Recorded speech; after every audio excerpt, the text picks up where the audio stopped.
It's like, well, why? What incentivized that? Don't get me wrong. Don't get me wrong.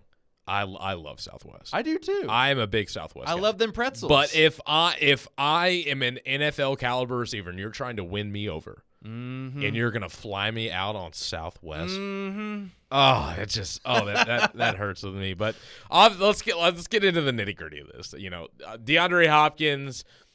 Started off his week coming here to Nashville. We saw the Instagram stories, some Chris Stapleton Tennessee whiskey playing in the background. Nice Sprinter van. You saw the champagne glasses. They were whining and dining. And I was like, okay, There we go. The Titans are rolling out the red carpet. They're trying to. They had tried to. They had the van and everything, They got the van. Obviously, he's at Tim McGraw at Nissan Stadium for CMA Fest. Got to see a good weekend in Nashville. Now, which apparently CMA Fest is a big deal. Which apparently the box was Amy Adams Strunks' box. But look, either way, he was there. So, but again, you're still in the owner's box. we can't. They got to use their resources with what they have. It's kind of hard to say. Hey, right there where the stage is, you're gonna catch a couple of good touchdown passes there. It's so hard, but it really does not matter. Maybe Hopkins just loves Tim McGraw. Maybe he's a big Tim McGraw guy. Look, we don't know. Look, I know he seems like a big Tim McGraw guy. Yeah, maybe. But look. I also teased. He could have been like Aaron Rodgers at the Taylor Swift concert, just absolutely jamming out. Just a guy that does not look like he's into country music. You know what? Just be full-fledged. Tim McGraw is my favorite song. Look, I don't think he's singing "It's Me, It's Mine" or whatever the lyrics are for Taylor Swift, or "It's Me, It's High." I don't care. Give me a new contract. Look, I don't think it's anything interesting to me that, sure, he's going in there as a free agent, and I think that when you look at the end of the day of he's here, he visited, that's all that mattered. It was being stirred up the entire time. It's like, all right, he's here. So he's maybe thinking, I need to go anywhere because it's just going to help me build my resume for future visits. Now, albeit he's gone to 2 places. Yeah. 2. And look, I think, this is all bias aside, I thought there was a lot better reporting when he was here in terms of how his visit went. Belichick didn't really sound like he cared too much about it, other than the fact that he was getting a star-studded guy to have the ball go to. Mm-hmm. But look, other than that, it's a visit. A visit is a visit. A contract is a contract. I want to talk more about it when he actually signs somewhere. And I agree with this. I just think for the Titans' sake, this is kind of a make or break move for the season for 100%, me. 100%, yeah. I think that having a guy like that come in just completely changes everything about how I feel about this offense. Because right now, and, Adam called earlier talking about this and that he's so sick of this D-Hop stuff. I'm saying, why would you be so sick of it when having this guy coming in, and I get it, it's going to get old. He's a 31-year-old receiver. You can compare him to Andre Johnson, Randy Moss, Julio Jones when they come here. This is different. This is different. He's a bit younger. He still showed that he can have high-end production based off what we saw last year, I think having this guy come in, especially with gas still left in the tank for him, it would completely change the way I think. Right now, where the Jacksonville Jaguars sit in this division, I think the only way the Titans make the playoffs is by beating out Jacksonville for the South. And right now, I just think that they're not in striking distance of Jacksonville, where it currently sits. You put D-Hop on this team, and it changes that for me completely, because having another wide receiver, having another big-name weapon, and hopefully seeing that breakout year from Treylon Burks is what's going to put this team over the top. And until that happens, I just don't think so. So where we currently sit, I think he's going to be a Titan. I really genuinely believe. And with what's going on right now, him spending the first half of the week here in Nashville, him spending the tail end of the week in New England, up in Foxborough in the Boston area with the Patriots, I think he's basically pulling an old-fashioned eBay last-second bidding session, and the Titans got to put in their offer. Few minutes went down, the Patriots put in their offer, And now he's going back and forth saying, who wants to pay me more? Here's what they're saying here, going back and forth. And he's trying to get the most money that he possibly can between these two places. And ultimately, if it's close, I think he chooses the Titans. I think so too. And there's a little more merit to him coming here, if you ask me, because yeah, Mac Jones is great. Yeah, the offensive scheme is great. It's not been the same, obviously, since the GOAT left. We all know. But look, it's obviously going to the whole book has to change to a franchise at some point. Now, is it going to be with D-Hop or is it not going to be with D-Hop? Now, for the Titans' sake, a lot of the fans, they're just worried that it's going to turn into one of these Julio things again, or Randy Moss, or whoever that's been a star-studded person in this league or just been good, come in and it just poop. It's just been bad. Yeah. So I understand the worry that's there, but at the same point in time, this is a product that the Titans are trying to get better, and they can take advantage of the situation that they're in going into next season. And if they have the right pieces to do it, and if they feel confident with the wide receivers they have now, because we all heard what Tim Kelly had to say at a couple of his pressers, Junnie, and he feels pretty confident with the staff that he has. I wonder how much better he would feel, how much more open he would be talking about that wide receiver core if they do get D-Hop. 615-737-1025 is our phone and text line, driven by WilsonCountyHyundai.com. Text or call us. We want to hear your opinions on how Titans Nation is feeling about this whole DeAndre Hopkins sweepstakes. Coming up next, we are going to get into what one former GM said about DeAndre Hopkins and how that they can turn the New England Patriots into a true AFC East contender. We're going to get into that and how he fits with the Titans. Coming up next, you're listening to Michelle and Junnie here on 102.5 and 106.3 The Game. One is a legendary NFL wide receiver. I gotta be prepared. I have to be ready. One is a legendary Nashville voice. You don't have to rely on carrying the ball 250 to 300 times. And the other has been a legendary trash talker on the playground since the 4th grade. Nobody is a Pro Bowler on day one of rookie minicamp. They are Caroline, Willie, and D-Mace. Weekdays at 11 on 102.5 and 106.3 The Game and the Game Nashville app. Genesis Diamonds has the lowest interest rates on the planet because we never stop thinking about our customers. Right now, you can get 0 interest financing on any purchase. Beautiful tennis bracelets or 5-stone rings starting at only $35 a month. Those 4-carat lab-grown diamond stud earrings, just $115 a month. Get Genesis low price, pay nothing down, and spread your payments over 5 years with 0 interest. Rings, pendants, bands, one-of-a-kind designer jewelry, pre-owned Rolex watches. Now through July 1st only. Only at Genesis Diamonds. Green Hills and Cool Springs. On approved credit, see store for details. Hey, are you seeking relief? Maybe you just want to enhance your day or night. Did you know there are legal THC products available right here in Tennessee? Yeah, really. You can have legal THC products shipped directly to the comfort of your home. Yes, Comfort and Cannabis is only a website away. Visit greentreescompany.com. That's Green Trees with a Z, and change your life today. The Game text line is driven by Wilson County Hyundai. Online at wilsoncountyhyundai.com. Be a part of the conversation. Call or text the Game at 615-737-1025. For more than a century, AM radio has evolved to meet the needs of our community.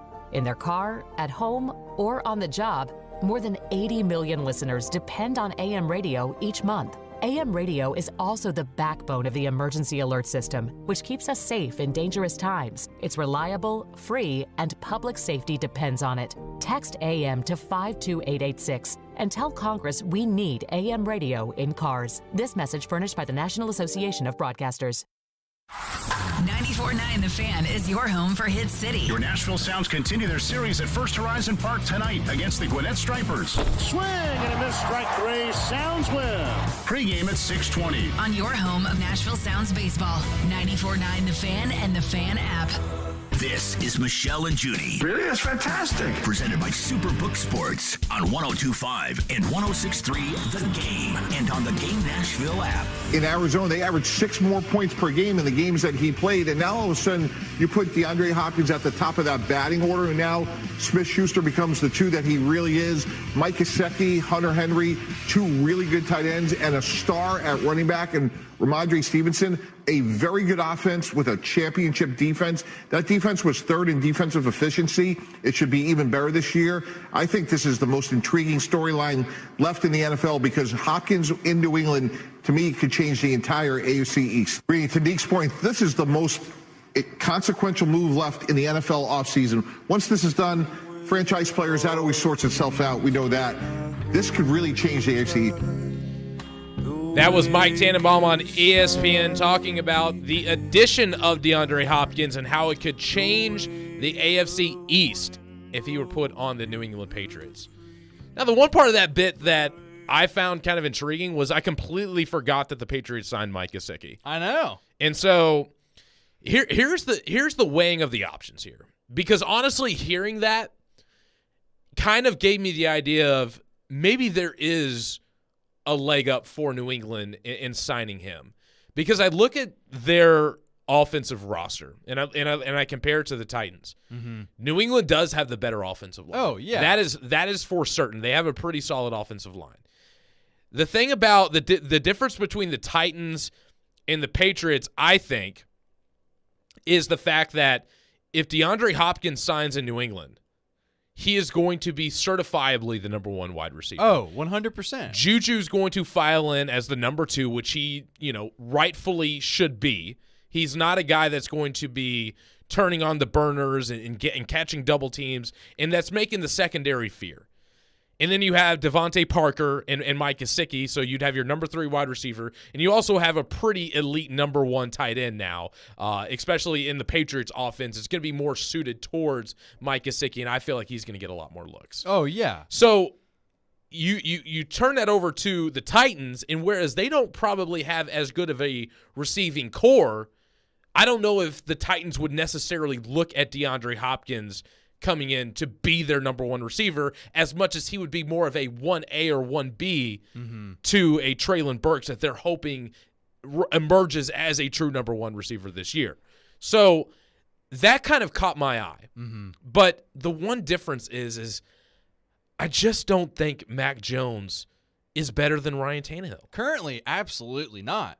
Absolutely not. I don't even think it's particularly close. Now, but here's the thing too is obviously he has another year under his belt. Now, he didn't have the most healthy season by any standard because our boy Bailey Zappi took over and played pretty darn well. Now, look, I know David's shaking his head, but look. Oh, David's a hater. It's fine. Go Blue Raiders. The 100 miles of hate is live right now. You're outnumbered 2-1, David. If Elijah was here, it'd be a fair fight. But look, I really think that when you think about the offensive scheme for them, it would be significantly better with DeAndre. And what you're listing is perfect for saying, hey, DeAndre, we've got a better line. We've got some better weapons here. And they also run the ball pretty well, at least I would say pretty efficient. So they would have a pretty balanced offense. And we all know Bill is a really good planner. So I'm not going to be worried about that. They would. Okay, they would have a solid offense. But again, your offense goes as your quarterback goes, especially in the AFC. And I look at the fit here, and I understand that maybe schematically wise with Bill O'Brien's scheme that he played with in Houston, that it might be a better fit on paper, and that he might be the true number 1, and that he might get more looks in that offense. I'm not saying that. But what I am saying though is that if he comes here, he is for sure going to be one of the top 2 receiving options in the Titans offense. Mm-hmm. And with how defenses are going to be stacked up against the Patriots, It's going to be more of a balanced look. The way defenses come at the Titans is they're stacking the box because they cannot afford for Derrick Henry to get going. Because as soon as Derrick Henry gets going, all hope is lost. Yeah. If Derrick Henry starts running for 150 yards and a couple touchdowns, it just completely opens up the entire offense. So with DeAndre Hopkins, with Treylon Burks, hopefully taking that year 2 step that everybody's hoping him up to be, that with how defenses play the Titans, that he might get better looks from the defensive side of things if he were to play here, and it would really open things up more, whereas I think that Mac Jones is going to hold that offensive back. Mac Jones had a great rookie year. We've seen a lot of guys have great rookie years. Absolutely. But in year 2, when it matters, it fell off for him. Right, and obviously it was sort of something he couldn't control necessarily too, because I just don't think his injuries were that serious last year. I mean, maybe not, but at the same point in time, the difference between he and Tannehill, like they had the same surgery. So Mac Jones took care of himself, and then he came back, and it was more of a well-balanced season for him because he took care of himself. Now, look, they didn't have the greatest success because he got hurt. That is very true. And I definitely agree with you that his sophomore season could have been better. Yes, could he have been out there a lot more? Absolutely. Was he going to challenge himself? No, because how old is he again? He's pretty darn young for a quarterback in the league. And so if he's thinking long-term wise, I don't want to hurt myself over playing 2 or 3 more extra games. It's like, I need to get the surgery. I need to take time to myself, and then I can come back and thrive with this team because, look, they did okay without him. And that also raised a lot of questions at the time about that offense was, okay, how can we even possibly be without him? Because that was a really popular topic for a hot minute on ESPN. Well, that's because Bailey came in and played well. He did. But just thinking of the long-term plan here, obviously, you want Jones to be your number 1 guy. Well, yeah, they spent a first-round pick on him. Of course they want him to be. That's what you want to see from him this year. You want to see more of what you got. I see last year as more of a redshirt season for him, just based on the fact that he got hurt. He's still got some valuable playing time. I think their offense, maybe they would like it to be a little more well-balanced. Now, if they feel like he can take over and command it a little bit better, I wonder if they'll take more opportunities down the field or him making bigger splash plays. But look, you add D-Hop to that. Think about how significant it could be, for sure. But how significant can it be when you play in a division where the Miami Dolphins took a step up offensively, and when Tua's healthy, I would say they're one of the better offenses in the league. They go out and they get a Jalen Ramsey, David Long Jr. from here, especially if he can be healthy. That's a huge addition for them. So they're looking to be better defensively. If Tua's healthy offensively, they're already there. And I think just top to bottom, Miami's better. Yeah. You look at the Jets; they had a better defense than the Patriots, and you add Aaron Rodgers to the mix with a young, healthy, Garrett Wilson, Breece Hall, bringing in an Allen Lazard. Like the Jets are top to bottom a better roster than the New England Patriots, and then obviously the Bills, who since Josh Allen has emerged as an elite quarterback in 2020, they have won the division the past 2 years. So you're looking at New England, and even with the addition of DeAndre Hopkins, I'm questioning whether they can compete in that division.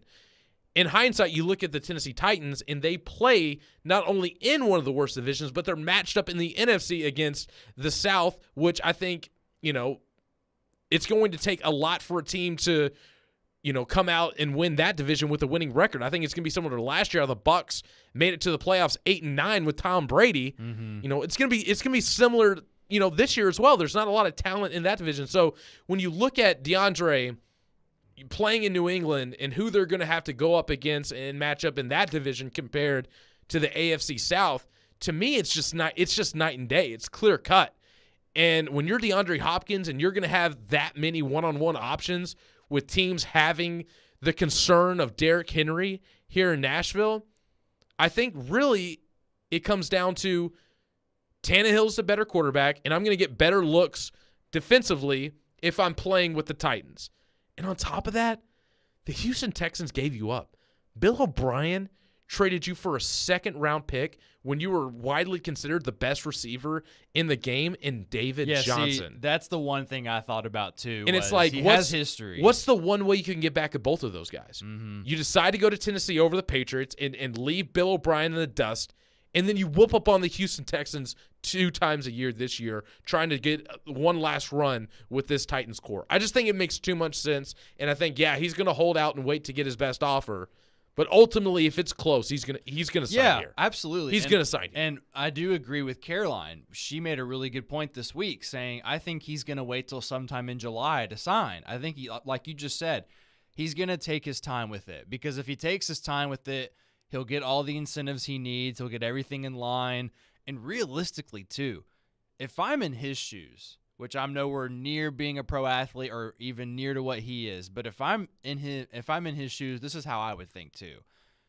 Hey, offensively, what's your playbook look like? What are you guys going to do this year? Because I'd like to try to learn that as quick as possible. So what's it going to look like? And I think in those meetings, it's the most important thing to go over, okay, how are you going to approach some of these teams this year? How are you going to approach the offense in general? And how much leeway are you going to give me? Because also his efficiency, and I love this debate that they were having on the midday show, Junnie. They were talking about Chris Moore, and they were talking about how, that was awful. He was a little more. I know, I was so fed up, but I really think the efficiency, not to compare it to that, but I'm just saying efficiency-wise, you do need him to take a little bit of a step up. Now, D-Hop still would have led the Titans in yards and catches last year, even though he missed half the season. But I still want to see that go up for him this year. The only difference in that I just felt like was not highlighted enough was that he was playing with Colt McCoy and Trace McSorley. He only played 3 games with Kyler Murray. He throws it on a dime, guys. He ain't even trying. Yeah, okay. Trace McSorley. All right, whatever. That's a living meme for a reason. Either way, it is what it is. I think DeAndre Hopkins will end up being a Titan. Like I said, we've been talking about this way too much. Hopefully he comes to a decision soon. But the SEC came out with their 2024, not necessarily schedule, but opponents. We are going to get into that and discuss their 8-game format coming up next. You're listening to Michelle and Junnie. Nick Keyser in for Michelle Knesvik here on 102.5 and 106.3 The Game. Want to jump into the mind of a 15-year NFL vet? Well, here's your chance. It's Ask D-Mace. Come on, bring them on. Ask questions on football and life to Derek Mason every Friday at 12:30 on Ask D-Mace. Don't mess with her. The skilled guy. Money reigns supreme. On Caroline, Willie, and on 102.5 and 106.3 The Game and the Game Nashville app. ElectronicExpress.com. We make it happen. Hey, it's Joe Rexford here, folks, letting you know baseball season in full swing. No better place to get in on MLB action than FanDuel, America's #1 sportsbook, because right now new customers get a no-sweat first bet up to $2,500. That's up to $2,500 back in bonus bets if your first bet doesn't win. Just go to FanDuel.com/Joe102 to join today. If you want a little advice from me on baseball betting, bet against the Detroit Tigers and bet the under in games the Tigers are participating in because they cannot score any runs. There's my snarky little bit of advice for you. Don't miss your chance to snag a no-sweat first bet up to $2,500 when you join FanDuel today. Again, FanDuel.com/Joe102 to sign up. FanDuel, official partner of Major League Baseball. Major League Baseball trademarks used with permission. And, of course, you must be 21 or older and present in Tennessee. First online real money wager, only $10 deposit required. Refund issued as non-withdrawable bonus bets that expire in 14 days. Restrictions apply. See full terms at FanDuel.com/sportsbook. Gambling problem, call the Tennessee Red Line at 800-889-9789. The Nashville Area Chamber of Commerce's 5th Annual Nashpreneurs Conference on Wednesday morning, June 28th, will join local small business leaders, creatives, and entrepreneurs for an interactive event focused on access to capital, including angel investors, banking relationships, fund management, and more. The Chamber will welcome keynote speaker Mignon Francois, newly published author and founder of the Cupcake Collection. Time is running out to save your seat. Visit NashvilleChamber.com/events to register today.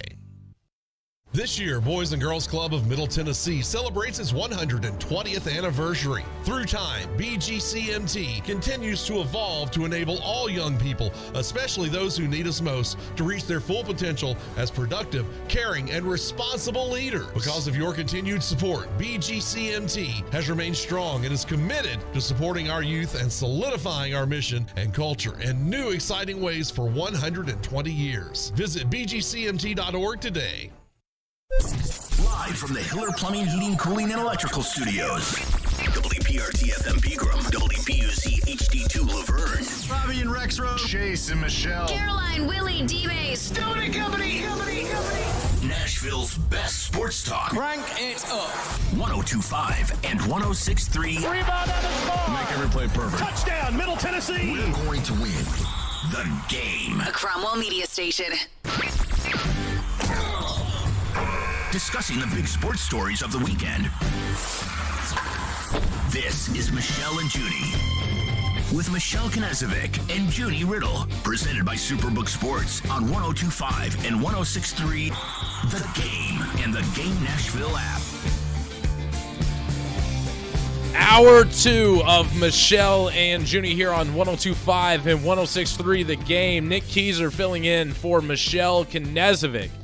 This hour, we're going to be getting into some Preds talk. We're going to get into our best bets. But to kick off the 10 o'clock hour, final hour of the show, I want to talk a little SEC football because the addition of Oklahoma and Texas has kind of caused a lot of controversy with SEC fans and how they're feeling about scheduling and rivalries and how all this stuff is going to be played out. So, this upcoming football season is going to be the final year of the 14-team format. It's going to be moving to 16-team with the addition of those two Big 12 schools. So the SEC dropped their schedule about all just the opponents, not necessarily of how it's going to be, lined up.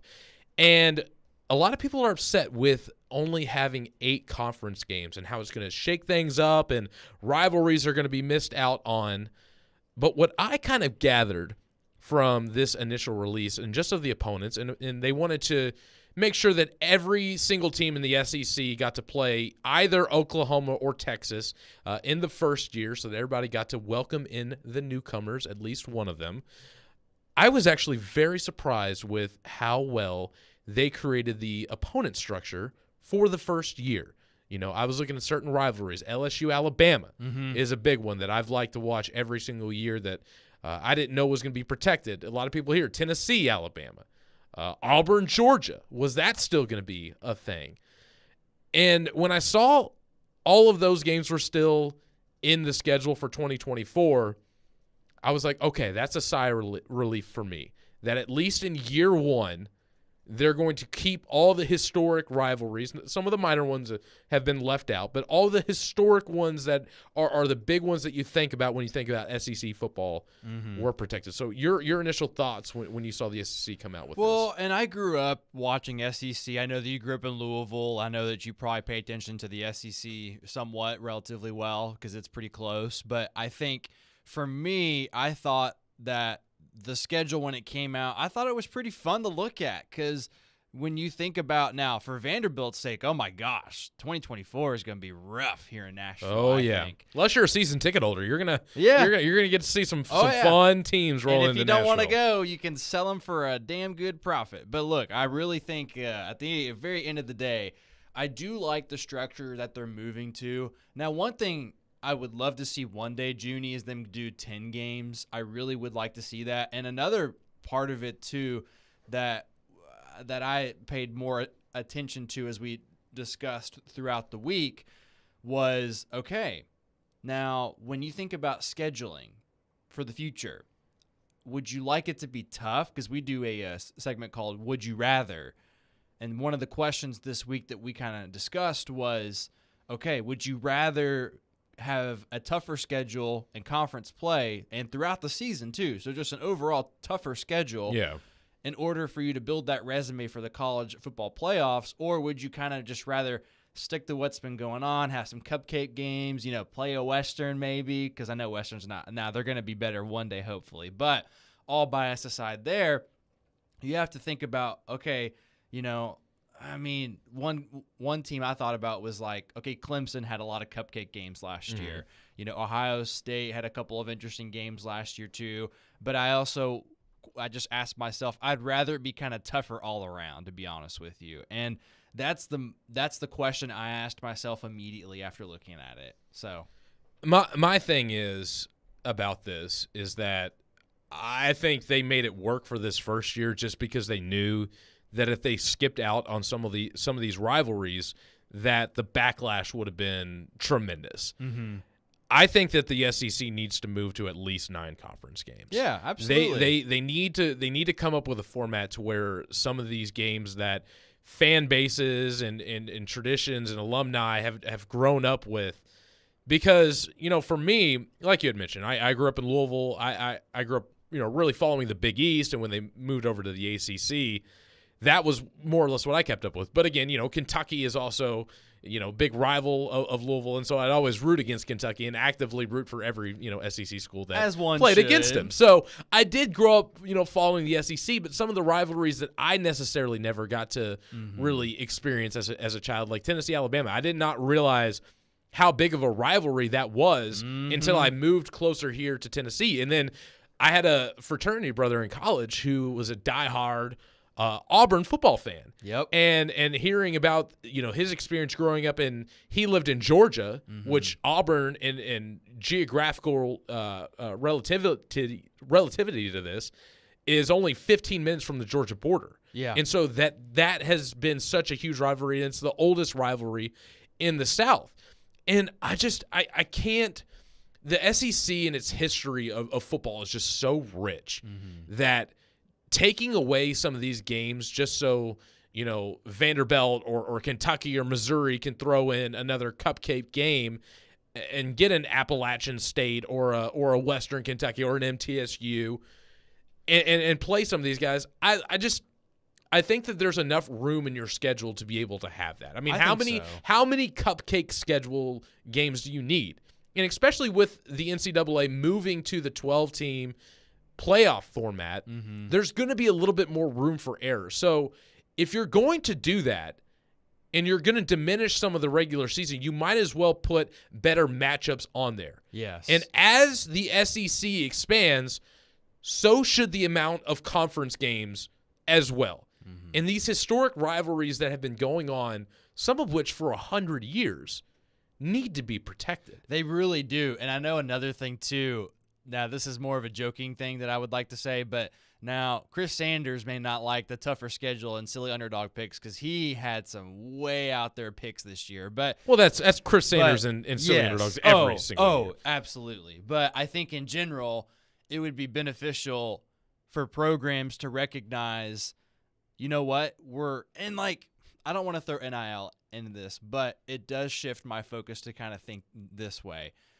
If it's becoming more like professional sports, we need to treat it like it. I agree. You know what I mean? Like, I think in terms of thinking, okay, you know what? Like, Tennessee, you going to play like UTEP or something or whatever it is? It's like, come on. Like, we need to have a longer schedule against teams that match the same kind of firepower, or at least should. Because, look, I've looked over contracts. When I worked at the Herald, Junnie, I looked over some game contracts with a lot of these bigger schools for Western. So I have this perspective of when they approach a big school, and one of them for WKU at the time that I was there, now big, in my point of view here, is much different than some other places like in Ohio State with some of our interns that are here.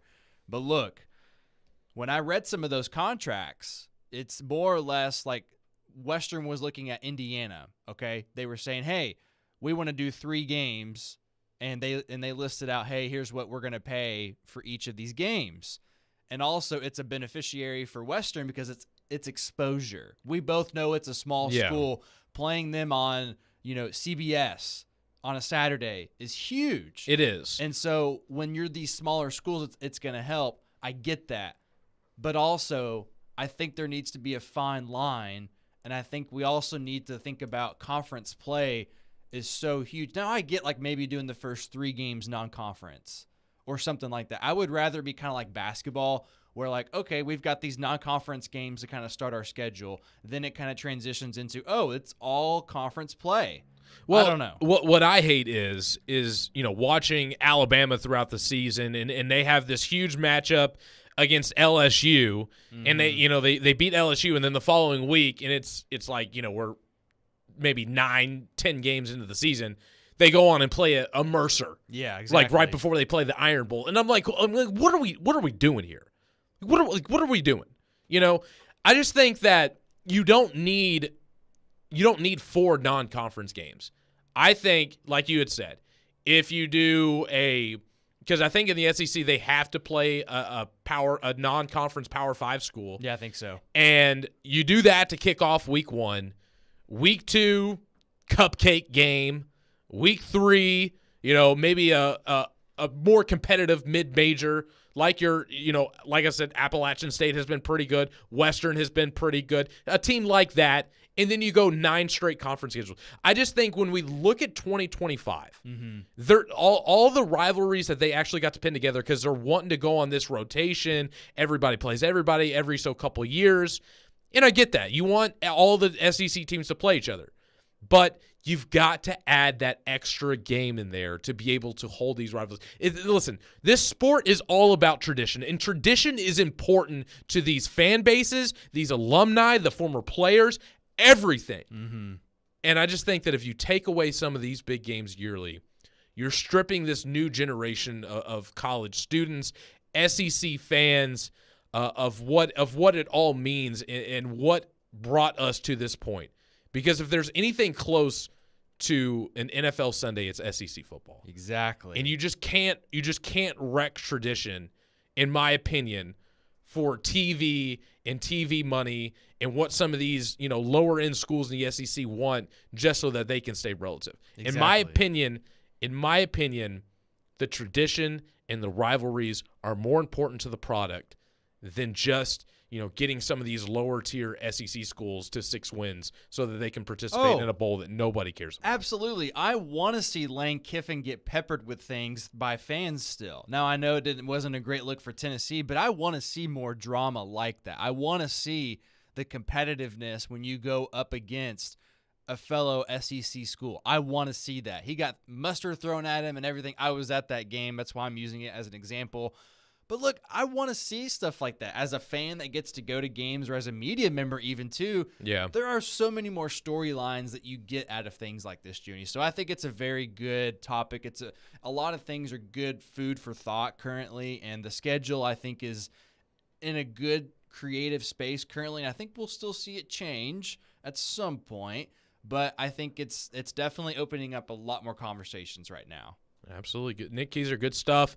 Talking about the SEC and basically what they need to do, because the history of some of these rivalries go back for 100 years, and I think the SEC would be hurting themselves in this new format of trying to change things. But coming up next, Keyser wants to get into the Nashville Predators. There have been so many storylines with draft picks, with potential trades, how they can go out and get that big boy forward that can really change this entire rebuild. But before that, tune in to Nashville Sounds Baseball tonight at 6:35 p.m. on 94.9 The Fan. The Nashville Sounds take on the Gwinnett Stripers, AAA affiliate of the Atlanta Braves. Sounds Baseball is on 94.9 The Fan, presented by 312 Pizza Company, Farm Bureau Health Plans, and Family Leisure. Preds coming up next. Potential moves on UC Saros and in the NHL draft. You're listening to Michelle and Junnie here on 102.5 and 106.3 The Game.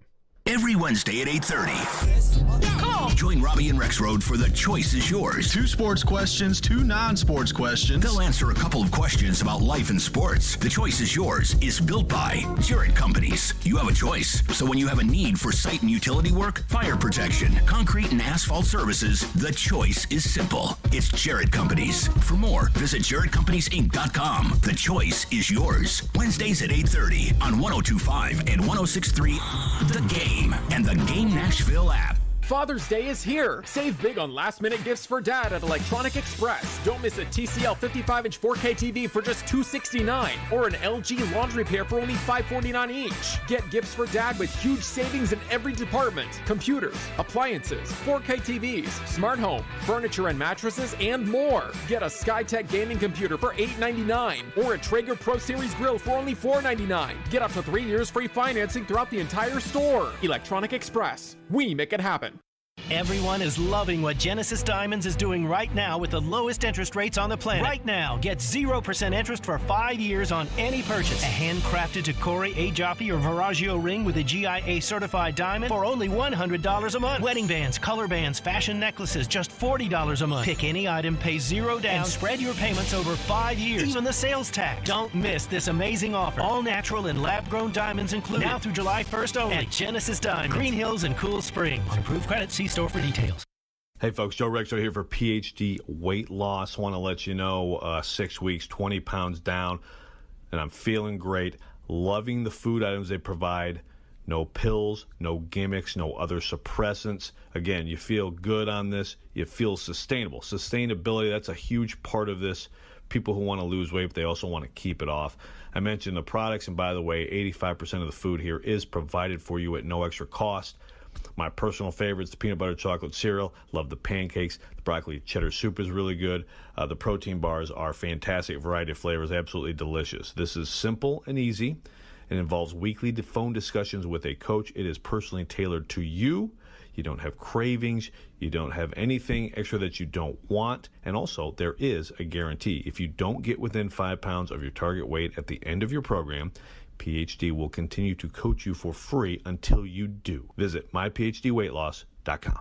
When we talk about tenure at Cromwell Media, the owner of this station, we're not kidding around. This month, we're celebrating 6 teammates who have a combined 85 years of service to our company and our community. They are Rosemary Walters, 26 years, Cindy Marino, 21 years, Lakin King, 14 years, Ace Swartz, 13 years, and Chase McCabe, 11 years. If you'd like to experience what it's like to work for a great company, shoot us a note at together@cromwellmedia.com. That's together@cromwellmedia.com.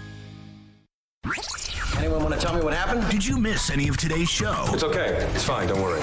Subscribe to the Michelle and Junie podcast on Apple, Spotify, and other podcast platforms, or by going to theGameNashville.com. All right, I'll give it a shot. This is Michelle and Junie. Well, thank you so much. Presented by Superbook Sports on 102.5 and 106.3 The Game, and on the Game Nashville app. From what you know, your interpretation of the situation, and what you know about the situation, what do you think is a quote-unquote good enough offer for the Predators and UC Saros? Carolyn, I don't know if I can say exactly, but put it this way: I think it's more likely than not that Saros is back with the Predators. I do. I think if he gets traded, then you're going to look at the deal and you're going to say, "Holy smokes!" That's the only way I see it happening. I think the Kings called them at the deadline to see what was available there. Obviously, it didn't happen, and I don't think that's going to change unless they get something that blows them off their feet. I really don't. I would be surprised if it's anything less than that. That was Elliot Friedman on Caroline, Willie, and D-Mace last week. With all the speculations going into this offseason and the direction of the Nashville Predators about all-pro goaltender UC Saros. And I feel like this is going to be a question that is posed until we get an answer about what the plan is at the future of goaltending for the Preds, with Askarov being with the Admirals, UC playing at such a high level. Eventually they're going to have to make a decision between the two. This isn't a Pekka Rinne situation where Pekka was aging out and it just came about naturally and perfectly because of their age difference. Eventually, this organization is going to have to make a choice at goaltender. And right now, with all the speculation about the Saros trade, Nick, what have you been hearing? And what are your thoughts on all of these rumors? So I do think it's interesting that pretty recently that there was a pretty reliable source from what I have gathered as well that we had kind of figured out. And when I mean me, it's Nashville Hockey Now for me, reporting wise on the Predators currently, that the LA Kings, they had previously had something on the table prior to the trade deadline. That was affirmative. And I mean, Elliot Friedman talked a lot about that too, how that was a possibility. And so now with it being the asking price of a couple of first round picks and possibly more, that's intriguing to me from LA's standpoint. So, and it would not be, they don't have, I believe they do not have their current first round selection. So it would have to be down the line, obviously. It would probably be next year's and the year after that, whatever that might be. So there was that buzz going around for quite a little bit of time. And now the Kings, they do have Phoenix Copley as their goaltender. He kind of came on the scene for them this year. They traded away Jonathan Quick, who just won the Stanley Cup with the Vegas Golden Knights, as basically their fifth string goaltender because they had a lot of injured pieces. But he was backing up Aiden Hill in the Stanley Cup playoffs this year. So Quick wins the Stanley Cup and was traded for I believe it was a conditional first-round pick that is not going to be a first-round pick and a third-round pick in next year's draft. And then the Kings also moved off of Cal Peterson as well most recently. So the Kings, they were more or less interested in saying, oh, maybe UC could be our starter. But I think that ship has sailed because they feel confident with Phoenix Copley.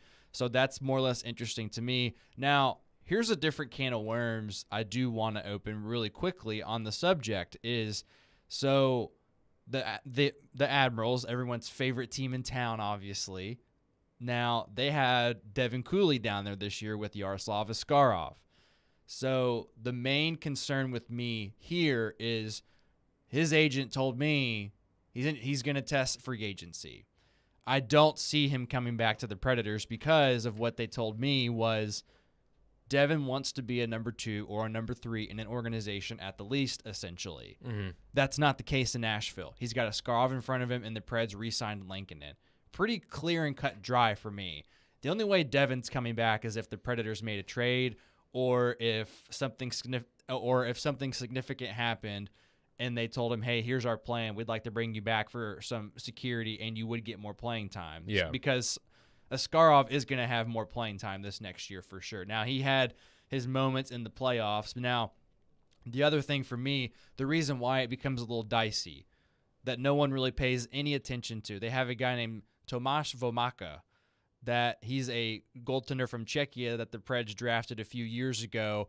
Now, he's not anything special, but he's still a guy that can be a depth goaltender for you. And he told me personally that he's going home this summer and in anticipation of not getting a professional contract here. So if you ask me, I don't think that he's going to be returning to the Predators organization either, which leaves another goaltender spot essentially open for sure behind Askarov. Who that is, I don't think it really matters in terms of the long-term plan necessarily. Yeah. Because they could fill that via draft or free agency pretty quickly. It could be one of Barry's latest picks in the draft this year. And it doesn't have to be absolutely a premier pick either. You're talking about the fourth goaltender for the Preds. Right. Going to be backing up Askarov in Milwaukee, so it's not like you're going to be wasting a ton on that. But I guess my point in all of this is, number one, do you see Saros' trade value being any higher than it is right now? And do you suspect that there would actually be a suitor that would be willing to give up enough to be able to make a move like this? Because, like you said, Askarov likely is not ready for NHL play, even as a backup goaltender this upcoming season. We saw the woes in the playoffs. There's things that have got to be adjusted there. Some of those mental errors, it just cannot happen at this level because it will cost your team tremendously. But when I look at the Preds right now and where they are in the transition, do you think it would be wise to move off them? And if so, do you think that now has to be the time because his value won't be any higher than it is I do this agree. offseason? I do agree with our colleague Adam Vingan that now is the best time to possibly do it as far as value goes. Now, I really feel like this is what Barry's going to be thinking, and I can't wait to get to know him and ask him some of these questions at some point in time whenever that's right. But I think the way that he could be thinking right now is, I need to get a feel for some of these guys that have made a difference here, and I don't think he's going to be as quick to pull the trigger on some players. Now, he's proven that he's already challenging Ryan Johansson to be a much better player next year, so that tells me he's looking at a lot of other key guys on the roster that he needs to see more out of, because we're coming off of a year where 2 guys scored 40 goals and they didn't do anything this year. So that's interesting to me that he needs to challenge some of these players. And I think Brunette's going to challenge his team for sure. And I think there's a lot of people that are going to want to play for him, whereas maybe with Hines it was kind of a tired message possibly. Now, they could have liked Hines, but I'm just saying I think playing for Brunette might be something different, and I think that might change Saros' thinking long-term. Now, you're asking me, and I'm taking the long way around it kind of, but I would rather, if they're going to pull a trigger on him, get the right deal now. But if you don't feel like you're ready to do it, don't do it. You know what you're getting from him. Look, he led the NHL in goals save above expected for a reason. He also was expected to give up the most goals in the NHL this year based on how bad the Preds played at times.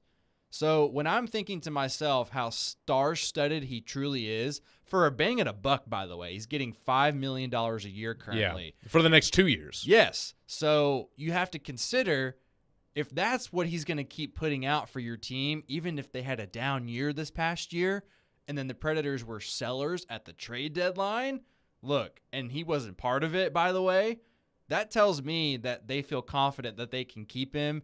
Now, I'm wondering from Saros's health-wise as well, because this wasn't talked about very much, but as a goaltender, when you do that locker clean out, you usually get some clarification on some things too. And, everyone battles, hey, like my body's feeling this way. And, goaltenders and their hips and their legs. Like I have several goaltending friends that have played at the highest level, and it's very difficult on them no matter how long you play for.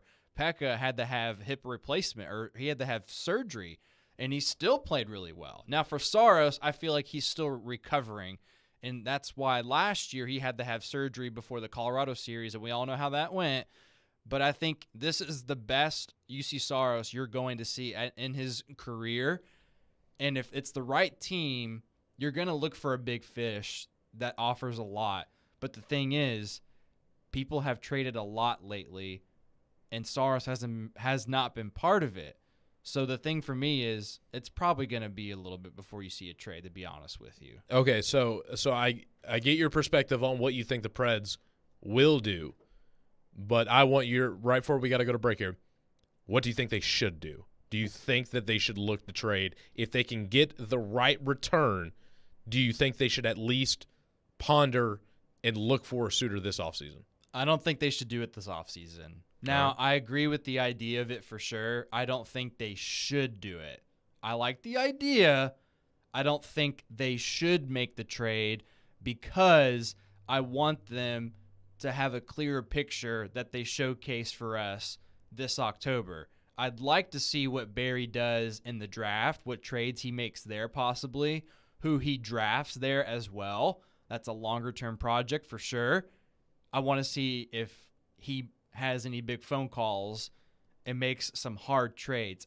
Because, look, there's definitely the possibility that he makes a couple trades, and so I'd like to see what happens before we consider the future of UC Saros ultimately. So 615-737-1025 is our phone and text line, driven by WilsonCountyHyundai.com. We want your opinions on the Nashville Predators, what they are doing in this pivotal offseason.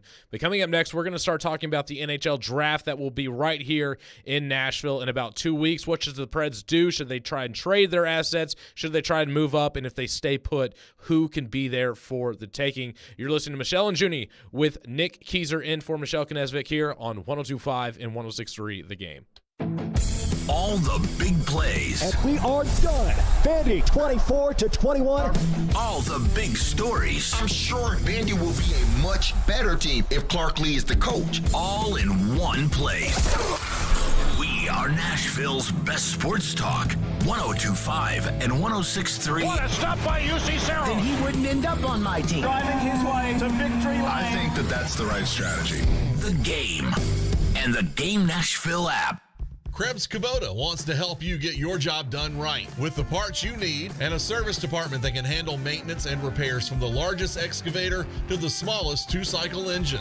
For your farm, home, or commercial needs, Krebs Kubota will keep your Kubota running like a Kubota. Krebs Kubota, Middle Tennessee's preferred equipment dealer, with convenient locations in Columbia, Franklin, and Murfreesboro. Also online at KrebsKubota.com.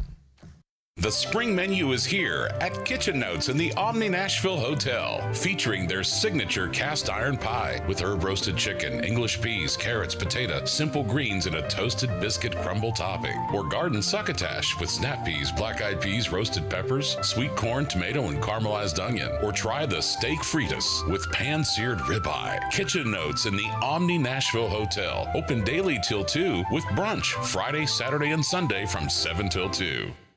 Tuning into the baseball game, monitoring the incoming storm, catching your favorite talk show. These are just a few of the reasons more than 80 million Americans depend on AM radio each month. And did you know AM radio is the backbone of the emergency alert system, keeping us safe in dangerous times? It's reliable, free, and public safety depends on it.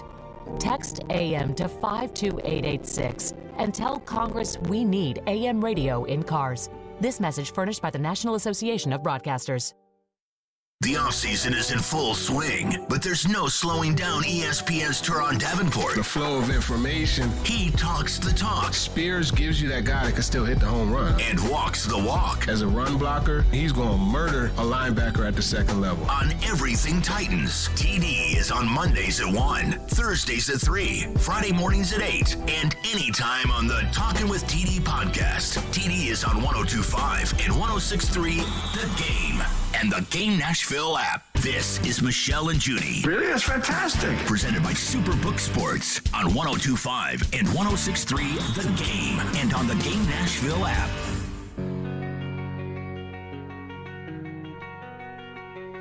Michelle and Junie here live from the Hiller Plumbing, Heating, Cooling, and Electrical Studios. Last segment we were talking about UC Saros and potential trades and how that could impact this offseason, which is a bit of a transition year for the Nashville Predators. You know, they're unloading some players this past offseason. You know, Tanner Jeannot, Ekholm, Mikhail Granlund, and all those guys. And so we're talking about the direction of the franchise. And they get all of this draft capital. And so if not a UC Saros trade, which I think would be huge, highly unlikely move by this team, but what could be more likely is what they do at the NHL draft. And the NHL draft is only a couple weeks away, going to be right here in Nashville, Tennessee at Bridgestone Arena. And so with all the draft capital that this team has, 13 total picks this year. 13 in 2023. The most that they've ever had. Since the draft was last in Nashville. They also had 13 picks in 2003 as well. Well, they just like to build all of it up and make it suspenseful, and they have a lot of energy at draft time, at least especially David when it's Poile right here in the Music City. So with the draft being here and coming up, do you see them, moving up in the draft? Do you see them trading some of their assets to go and get a big-time player to help on one of the top two lines? What do you think the Preds' plan is going to be for this year's draft? What do you think they're going to do? I think it would be intriguing to see them move up from 15, although I think that they're pretty content at 15, but I think that Barry's definitely going to try to move up possibly because he does have 2 first-round picks. Yes. So you have to keep that in mind. And they have, Edmonton's from this year? Right. So you're picking at 15 because that's where the Predators were at after the lottery, which didn't really change anything. And the Predators are also going to be picking, I want to double-check, yes, they're picking at 24. So that was part of the Matthias Ekholm trade. The Preds get a draft pick, and they also got a prospect from it, Reed Schaefer, who, by the way, depending on, and this is one comp that you see years down the line, is the guy better that they draft after this trade at this spot, or is it the guy that you acquired in the trade that you didn't draft, but the team drafted a year ago. Because the Oilers drafted Reed Schaefer a year ago. Mm-hmm. He is a really good prospect. He played really well in the WHL this year, and I find it hysterical that on NHL.com, because I'm just going quick to double check these picks, but at the projection, I didn't really care so much for the projection here, Junnie, but I think it's funny. This is true. So Oliver Bonk is the projected number 24 pick for the Nashville Predators. He's a defenseman out of London. He just played in the OHL. And his dad is Radek Bonk. And Radek Bonk used to play for the Preds. Now, you may not know who that is, but he was here for a short time. He was a fun forward to watch. He played for the Ottawa Senators most notably. Mm-hmm. But it's kind of cool to see that, hey, this guy's son might be an appealing pick on defense for the Predators. So, and realistically, I think that if they do stand pat, I think they go with the forward. I think one guy that has been floated around for me that I've kind of liked looking at him, his name is Braden Yager, I think is how you say his name, or Yager. I don't think it's Yager. I think it's Yager. Yager's a good name to have in the NHL. Yager is a good name. You know that being a Penguins fan, I'm sure. But look, I think with Barry saying also, too, that he wants to take a swing at stuff this year, he's challenging his scouting department to take a swing at some players this year. That tells me they obviously have a high thinking of the draft class in general, but also if they do move up, they could be put in position to go get themselves a pretty decent winger at a good cost. I think the most obvious thing for me is I think they're trying to find their next number one centerman, because I want to remind our listeners too, and this is something that David Poyle said when they acquired him. When they got Ryan Johansson, he said, we've never had a number one centerman, ever. We've had guys that have done a very good job. Well done job by some of those guys that were there in the meantime. Now that Johansson's older, now that we want to see more out of him this year, I don't think he's going to be the number one center out of training camp. I'm just going to tell you that right now, unless we see things before our eyes at some point, how good of a step that maybe he's taken forward. I don't think he is the number one center, and I think the way that the Preds look at it is this is our opportunity to find it's not going to be a franchise player. It's not. He could be possibly one day if he grows into it, but if they find a centerman that they really, really like and they can trade up to go get him because they feel like that their guy is there, it's going to be kind of like what the Titans did with Peter Skoronsky. Are they going to stay there and they know which guy that they're going to get? Because they tried to move up, and that was all the speculation there. They might go get a quarterback, or, hey, they might stand pat and get a guy for the trenches. I think for the Preds, if they stand pat, they know what they're going to get already. But if they feel like their guy is up there that maybe could be even better, look, they might do it. I think that they really could. Now, Ryan Leonard is another guy, too, for me, that played with the U.S. development team this year. He could be something special for the Predators if they go grab him. I don't know for certain, but that's something to think about. But I think the Preds are thinking centerman here in the first round. With the second pick, if they want to be balanced to Junnie, I'd like to see them get a defenseman. If it is this Bonk kid, that would be great. That's what I was thinking about this. You know, a lot of talk has been about the offensive end.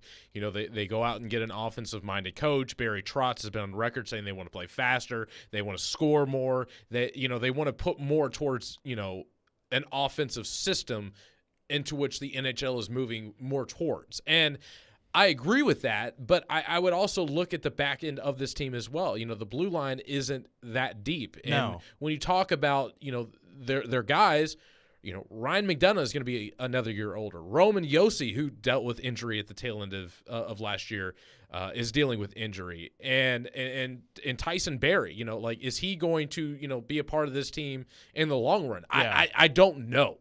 And so we also need to think about, the blue line as well and where they're going to go with this. So that's what kind of makes me think if they stay put, that they might go defenseman rather than try and go with, the forward that everybody's anticipating. But a question that I want to know, because you've been covering hockey for a while, you know this game much better than I do.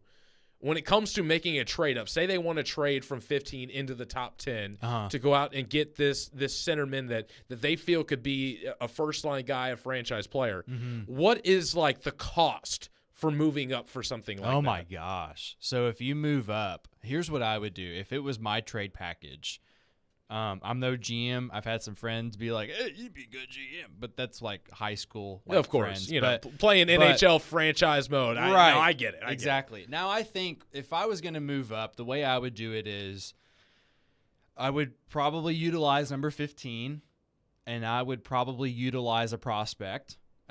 Who that would be, I don't know. Trade Reed Schaefer again because you don't have much out of him. I don't know. Or you could trade Fyodor Sveshkov. I know that they just signed him to the ELC, but that probably won't happen. But trade someone.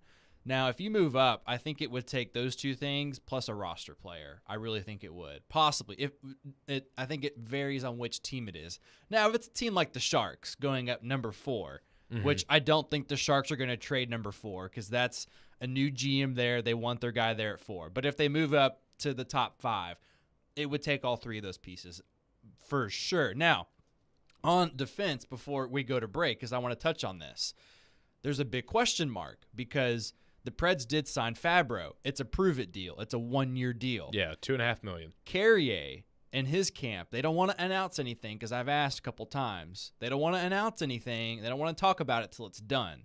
But it sounds to me like if you're thinking of who's going to arbitration for the Preds, it could be Carrier. Yeah. So I think that you can get him on a 1 or 2 year deal, and that's a good replacement for now. You can keep him for whatever the cost is.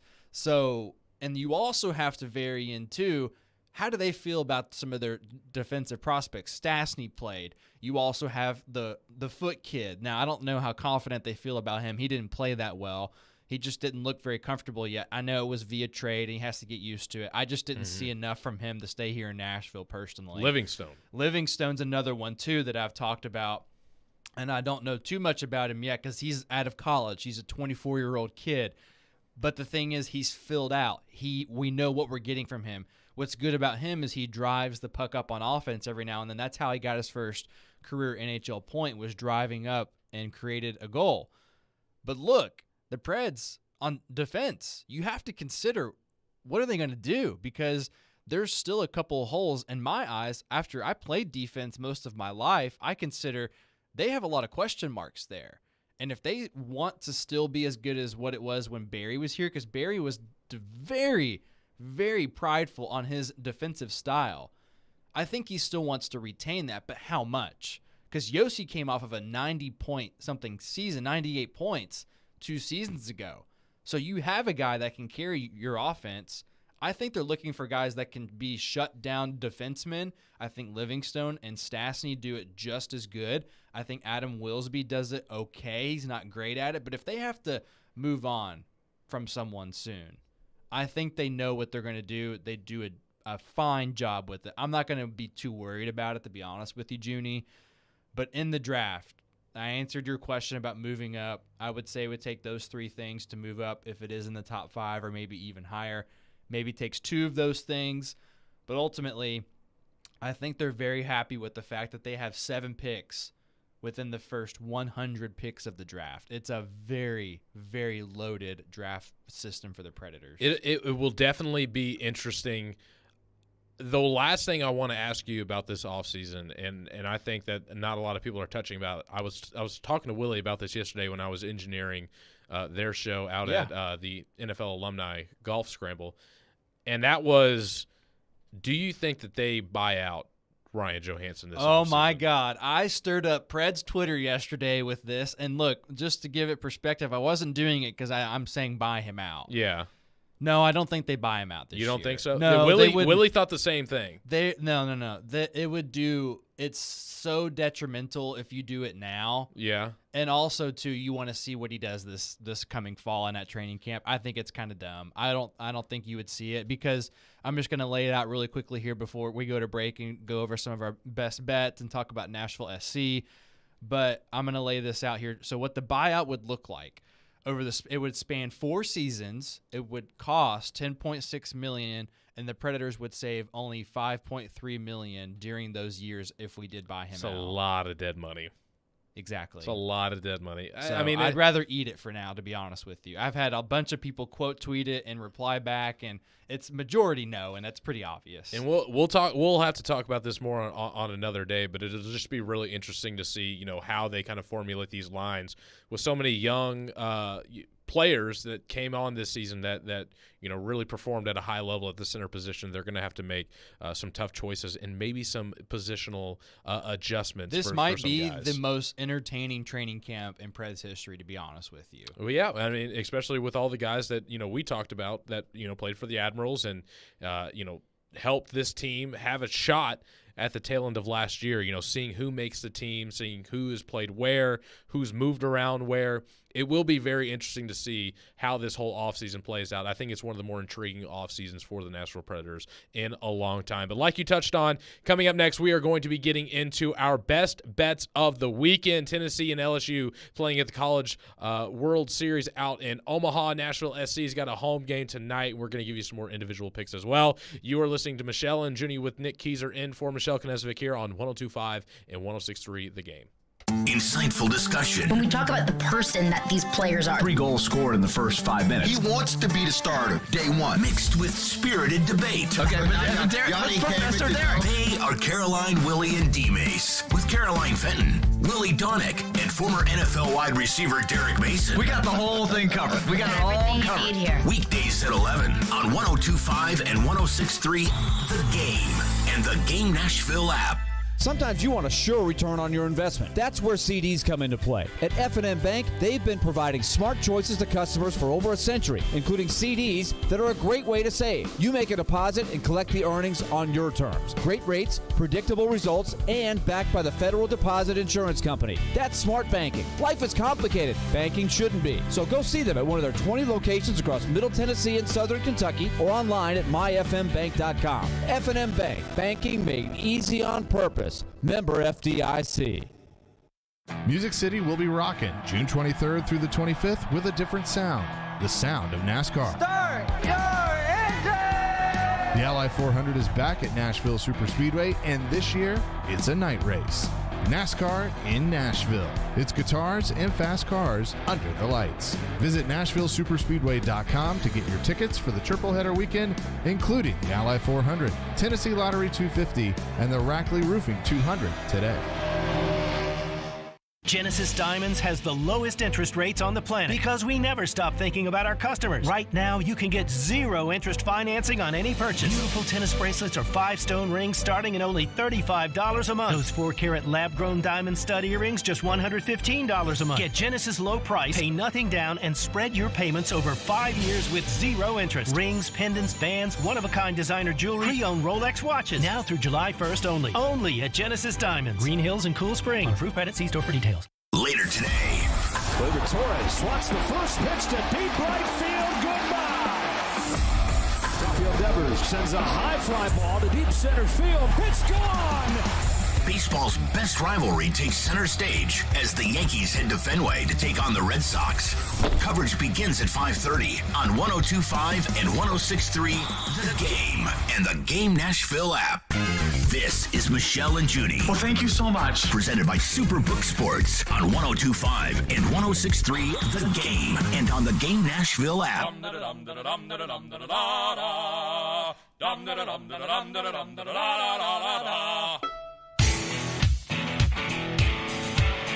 Visit theGameNashville.com/events to get a special ticket link for the Nashville Sounds today versus the Gwinnett Stripers. For every ticket purchased through this link, the Sounds will donate a portion of the proceeds to the Boys and Girls Club of Middle Tennessee. Listen, David James, you made up for it, okay? The song coming into the previous segment I was not happy with. I wanted a certain something, and he wouldn't give it to me. Yeah, but you made it up. You made it up with the Big and Rich. I will tell you that. I love this album. Okay, but you don't want David to shake it for you, so let's not keep playing. Oh, shut up.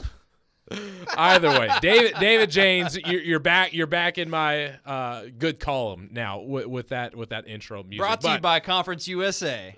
But either way, True Blue. Either way, definitely check out that ticket link for the Nashville Predators. You know, we had a good 615 day with them on Thursday. Had the kids come out, do some inflatables, play some wiffle ball, tour the stadium. So they're going to be donating some proceeds only through that special link. Mm-hmm. So go to thegamenashville.com/events. Check and it we out. Will have it. We'll have that there for you. But it is the final segment of today's show, and you know what time it is, guys. It is time to bring out the money. We are going to get started with Tennessee versus LSU at the College World Series out in Omaha. And I'm pulling it up right now. I had it. I just want to make sure the line didn't change. But we got Tennessee, LSU. LSU is 1.5 run favorites, and the over-under is 9 total runs. Wow. So, 9 runs? Yes, 9 runs. I am going to go with LSU, and I'm going to take the points, and I'm also going to go with the under in this game. Listen. What is this? What's the pitcher name? Paul Skenes? I don't know the guy's name. I skinned my knee trying to say his name. Yeah. Is it what's his name? LSU fan over here. What's Skenes? Is his name is Skenes? Skenes. I think so. I think it's said a little differently because I heard Caroline say it yesterday. Yeah, and Caroline's listen. I'll be the first person to admit I am not a big college baseball fan. Sure. I've been starting to get into it this year now that Tennessee and Vandy are both really good programs. But now, apparently this pitcher for LSU is really he's good. A dog. It's gonna. I mean, it's gonna be him and Dylan Cruz pick 1 and 2 of the MLB draft. Dylan Cruz going number 1. He's going to the Pittsburgh Pirates. But regardless, I think this kid pitching. In a one game, because obviously the way that it's structured in Omaha, the winner of this game is going to go to the winner bracket, loser's going to go to the loser's bracket. I like LSU and I like them big tonight. Okay. And so with this guy Skenes pitching, if that's even his name, I think knees maybe. I don't know. Skenes, Paul Skenes. Yeah. But with Skenes, I think that he's going to shut down a lot of what Tennessee's got going on. Mm-hmm. I think it's going to be a pitching battle, more or less a defensive bout. But I think LSU, with who they got in their hitting lineup, I just think they're going to be too much for Tennessee. I also I tend to agree that it will be a hit fest, so I will take the over in the game for sure. Now, as far as who I will take in the game, I do think Tennessee rides the momentum that they're on. I think that they take the game. Really? Sure. Oh yeah. I mean, they have been on a tear hitting lately, and I think too their pitching staff is set up well. I do think I lean more toward Tennessee's pitching staff than I do LSU. Now LSU's got some pretty decent guys on that team, but I think Dollander's playing really well for the Vols too.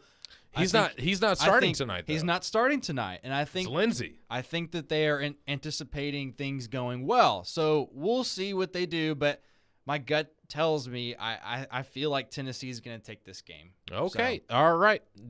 David, your pick. You already know. It's go Tigers. Go Tigers. Go Tigers. It's easy. I don't know. I just think LSU has the best pitcher in all of college baseball that'll be starting tonight. And I think that they have probably the most talented roster in the nation. So I'm taking LSU. Okay. A game here locally tonight. Nashville SC takes on St. Louis City SC.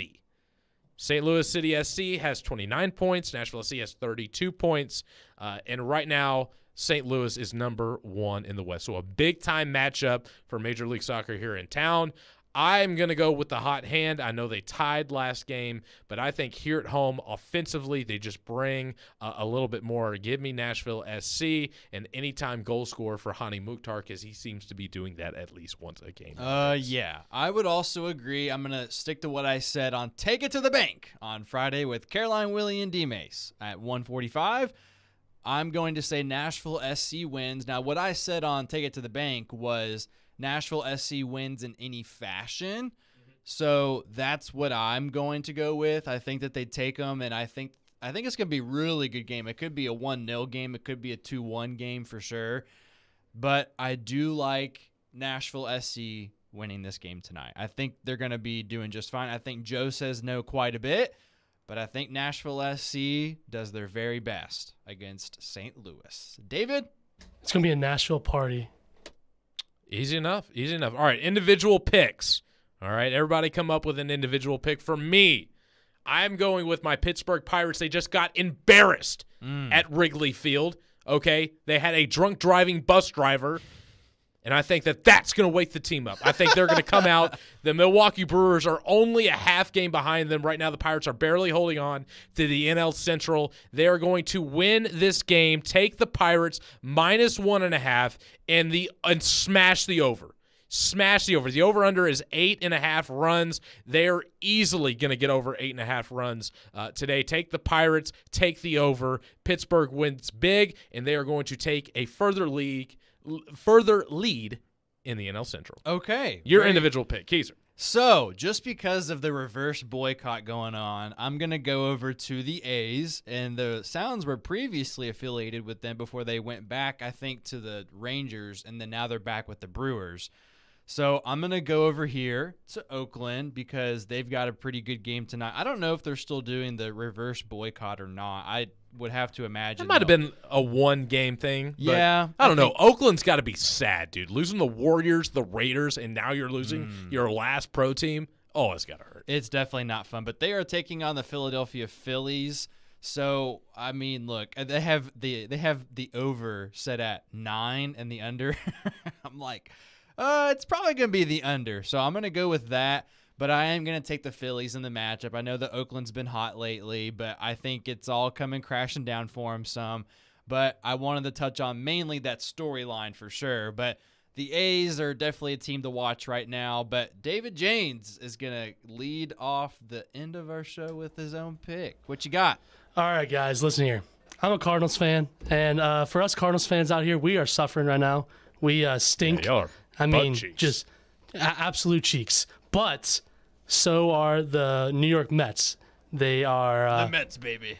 They suck. But tonight they play, and this will be the night Wainwright will prove me right, and he will win this game. Get it over, and just the Cardinals win. That's all I gotta say. Over on the 9 runs, and Cardinals win. Are you taking? Yes. Okay. Cardinals win. They're plus 1.5 on the road at Citi Field against the New York Mets. I wouldn't take that. I think the Cardinals are cheeks. So Mets. The Mets. Yeah. Well, David has his Wainwright to be right, so I do understand that for sure. So, but you and Frazier have that in common. You guys like the Cardinals, so I kind of like the little theme going on behind the glass. Big Lou guys. Too many St. Louis fans around oh, here. This give is me a Nashville, break. Tennessee. Either way, that's a wrap. Take the picks, win some money this weekend. Brought to you by Superbook Sports. That is all the time that we have today. Nick Keiser filling in for Michelle. This has been the Michelle and Junnie Show here on 102.5 and 106.3 The Game. We are Nashville's best sports talk, live and local from 6 a.m. to 6 p.m. When you want the national Hey. I got this. I'll take it from here. Okay, go ahead. Dying to hear this. We have the best national voice